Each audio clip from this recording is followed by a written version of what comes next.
उत्तर प्रदेश में होने वाले विधानसभा चुनाव में अभी वक्त थोड़ा बचा हुआ है, अभी थोड़ा समय है, लेकिन उस चुनाव से पहले देखिए उत्तर प्रदेश के अंदर जो सियासी हलचलें हैं वो तो तेज हो गई हैं। नसीमुद्दीन सिद्दीकी ने समाजवादी पार्टी का दामन थामा और समाजवादी पार्टी का दामन थामने के साथ ही साथ उन्होंने जिस तरीके से अपने पुराने तेवर को दिखाया, ये मायावती के लिए भारी पड़ सकता है, क्योंकि एक वक्त में नसीमुद्दीन सिद्दीकी मायावती के करीबी माने जाते थे। हालांकि इन सब के बीच में देखिए यूपी चुनाव से पहले जो मुस्लिम वोट बैंक है उस पर बड़ी सेंध लगाने के लिए एक बड़े नेता ने एंट्री मार ली है, और मैं यहाँ पर बात कर रहा हूँ एआईएम प्रमुख आसादुद्दीन ओवैसी की। यूपी चुनाव में अब ओवैसी की पार्टी जो एआईएम है वो भी अपनी किस्मत को आजमाएगी, और जाहिर तौर पर अगर ओवैसी यहाँ उतरेंगे तो मुस्लिम वोट बैंक के बढ़ने की उम्मीद है, क्योंकि बिहार के विधानसभा चुनाव में ये देखने को मिलता है। जो बीएमसी का चुनाव हुआ था उस चुनाव में भी यही देखने को मिलता है कि ओवैसी यहाँ पर वोट बैंक जो है वो बांटते नजर आए, और दूसरी तरफ अब यहाँ पर उत्तर प्रदेश के अंदर भी यही स्थिति बन रही है। तो क्या ओवैसी बिगाड़ेंगे अखिलेश और मायावती का खेल, और क्या नसीमुद्दीन सिद्दीकी जैसा सोच रहे थे शायद वो भी ना हो पाए, क्योंकि पश्चिमी उत्तर प्रदेश के मुसलमानों पर भले ही बड़ी पकड़ रखते हैं नसीमुद्दीन सिद्दीकी, लेकिन ओवैसी भी कुछ कम नहीं है। और ओवैसी अगर अपने जो है प्लान में कामयाब हो जाते हैं तो कोई बड़ी बात नहीं है कि मुसलमान वोट बैंक को अपनी तरफ खींच सकते हैं। देखिए एक बड़ी खबर जो निकलकर सामने आई है, खबर देखिए यूपी में एंट्री अखिलेश मायावती राहुल ही नहीं योगी की भी टेंशन जो है वो असदुद्दीन ओवैसी यहाँ पर बढ़ाएंगे। उत्तर प्रदेश की सियासत में 2027 विधानसभा चुनाव से पहले मुस्लिम वोट बैंक एक बार फिर केंद्र में आ गया। ऑल इंडिया इत्तेहादुल मुसलमीन के राष्ट्रीय अध्यक्ष और हैदराबाद से सांसद असदुद्दीन ओवैसी की सक्रियता ने विपक्षी खेमों में हलचल बढ़ा दी है। फिलहाल सवाल यह नहीं है कि ओवैसी कितनी सीटों पर लड़ेंगे, सुनिएगा, बल्कि यह है कि उनके मैदान में उतरने से किस पार्टी का समीकरण बिगड़ेगा, किसकी रणनीति बदलेगी। हालांकि वो बात अलग है कि कितनी सीटों पर लड़ेंगे या उनका क्या प्लान है, लेकिन चर्चा ये हो रही है कि अगर ओवैसी उत्तर प्रदेश आएंगे तो किस पार्टी को नुकसान पहुंचाएंगे। जाहिर तौर पर इसमें दो पार्टियां तो प्रमुख हैं, एक है समाजवादी पार्टी और दूसरी है बसपा, क्योंकि इन दोनों पार्टियों को मुसलमानों का वोट अच्छा खासा मिलता रहा। और नसीमुद्दीन सिद्दीकी के समाजवादी पार्टी में आने के बाद में तो और ज्यादा लग रहा था कि भैया समाजवादी पार्टी मुस्लिम वोट बैंक और ज्यादा बढ़ाएगी, लेकिन यहाँ ओवैसी की एंट्री ने अखिलेश और मायावती के खेल को और कांग्रेस के खेल को बिगाड़ने का काम किया है।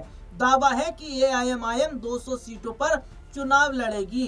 इन सब के बीच राज्य में अन्य सियासी दलों की चिंता भी बढ़ गई है। न सिर्फ कांग्रेस और सपा बल्कि भारतीय जनता पार्टी के लिए भी आसान नहीं है।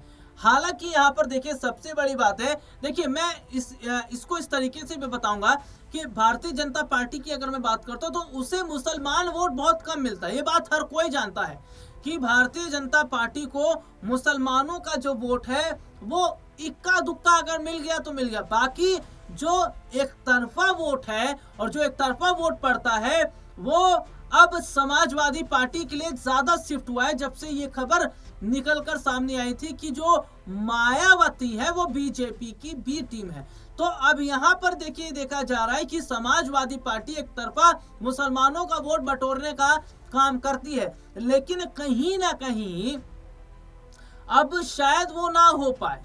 और दूसरी सबसे बड़ी बात है जो कांग्रेस ने गलती कर ली, कांग्रेस की गलती क्या है कि नसीमुद्दीन सिद्दीकी जैसा बड़ा चेहरा उनकी पार्टी से चला गया, क्योंकि नसीमुद्दीन सिद्दीकी को ऐसा लग रहा था कि भैया कांग्रेस के अंदर वो चीज है ही नहीं, क्योंकि नसीमुद्दीन सिद्दीकी का जो रौला बसपा के अंदर हुआ करता था, जो रुतबा बसपा के अंदर हुआ करता था और जो उनकी पहचान पहुंच हुआ करती थी, वो कांग्रेस में जीरो नजर आई।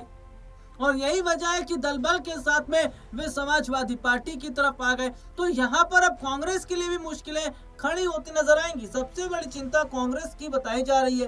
कांग्रेस को डर है कि अगर मुस्लिम मतों का बंटवारा हुआ तो उसका पहले से कमजोर जनाधार और सिमट सकता है। वर्ष 2022 के चुनाव में भी कांग्रेस को मुस्लिम वोटों का बड़ा हिस्सा नहीं मिला था। ऐसे में अगर एआईएमआईएम अलग ही मजबूती से लड़ती है तो कांग्रेस के लिए राजनीतिक स्पेस और सीमित हो सकता है। देखिए, पार्टी के वरिष्ठ नेताओं के बयान इस आशंका को हवा देते रहे हैं कि ओवैसी की एंट्री विपक्षी एकजुटता को नुकसान पहुंचा सकती है।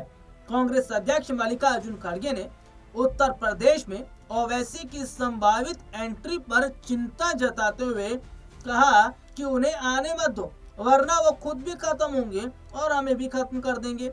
यानी कि उनका कहना है कि भैया मुस्लिम वोट बैंक अगर वो बांटेंगे तो उन्हें फायदा नहीं होगा और हमें और नुकसान पहुंचा जाएंगे।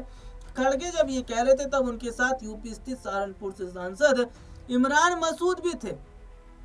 समाजवादी पार्टी की स्थिति थोड़ी अलग मानी जा रही है। सपा का दावा है कि वर्ष 2022 में उसे करीब 89 से 83% मुस्लिम वोट मिले थे और यही उसका मुख्य सामाजिक आधार है। सपा इन आंकड़ों में लोकसभा चुनाव के नतीजों को भी जोड़ती है। सपा प्रवक्ता आशुतोष जो है, उन्होंने बताया कि 2024 के चुनाव में पार्टी ने 4 मुस्लिम प्रत्याशी अफजाल अंसारी, इकरा हसन, मोहिबुल्लाह नदवी, जियाउर रहमान को उतारा और सभी ने जीत हासिल की। तो यहाँ पर देखिए, समाजवादी पार्टी का जो मुसलमानों का गणित है वो अलग बैठता है, क्योंकि मुसलमानों का जो वोट है वो पक्का समाजवादी पार्टी के लिए है, क्योंकि मुसलमानों के पास और कोई ऑप्शन नहीं है। पहले ऑप्शन था बसपा, लेकिन जब से खबर निकल कर सामने आती है, जब से ये चीजें निकल कर सामने आई कि भैया बसपा जो है वो वोट काट कर बीजेपी को फायदा पहुंचा रही है, यानी कि बीजेपी की बी टीम है।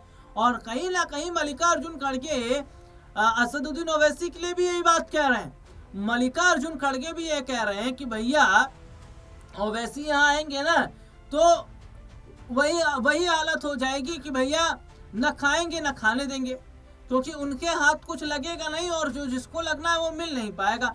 तो यहाँ पर नुकसान सबसे ज्यादा मायावती और कांग्रेस को है, क्योंकि उत्तर प्रदेश का मुसलमान इस बात को बेहतर समझता है कि भैया इधर उधर वोट डाला तो शायद नुकसान हो जाएगा, और यहाँ पर समाजवादी पार्टी तो फिक्स है ही।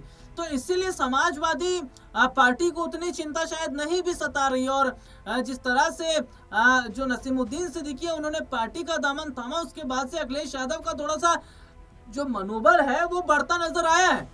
हालांकि खबर ये भी चल रही है कि क्या नसीमुद्दीन सिद्दीकी आजम खान की जगह ले पाएंगे, क्योंकि आजम खान जिस हिसाब से समाजवादी पार्टी के साथ जब तक रहे, हालांकि अभी भी है लेकिन अब तो वो जेल में है, लेकिन एक वक्त था जब आजम खान पार्टी के साथ जुड़े रहे थे। और देखिए, आजम की वजह से मुसलमानों का जो वोट बैंक है वो समाजवादी पार्टी को मिलता रहा है, और ये बात आजम खान जानते हैं, अखिलेश भी जानते हैं, मुलायम भी जानते थे। लेकिन धीरे धीरे जो आजम खान का जो रुतबा, जो पकड़ था, वो कहीं ना कहीं कमजोर होता नजर आया। इस बात को अखिलेश अब समझ रहे थे कि अखिलेश यादव की भी ये स्ट्रेटेजी है कि भैया जो वोट बैंक है ना वो लोगों पर डिपेंड ना रहे, जो वोट बैंक है वो हम पर डिपेंड रहे, यानी कि हम वोट बैंक को अपनी तरफ कर सके।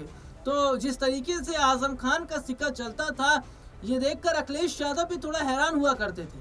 तो अब ऐसे में देखा यह जा रहा है कि अखिलेश यादव पूरी कोशिश ये करेंगे कि भैया जो मुस्लिम वोट बैंक है उसको अपनी तरफ लाया जाए। हालांकि नसीमुद्दीन सिद्दीकी कितना कामयाब होंगे नहीं होंगे ये तो वक्त तय करेगा, लेकिन एआईएमआईएम की जो एंट्री है उसकी एंट्री से पहले बसपा, कांग्रेस और जो समाजवादी पार्टी थोड़ा परेशान विचलित होती नजर आ रही है। अब देखना होगा कि जिस तरह बिहार विधानसभा चुनाव के समय एआईएमआईएम ने बड़ा खेल किया था, क्या ये उत्तर प्रदेश के चुनाव में भी बड़ा खेल कर पाएगी।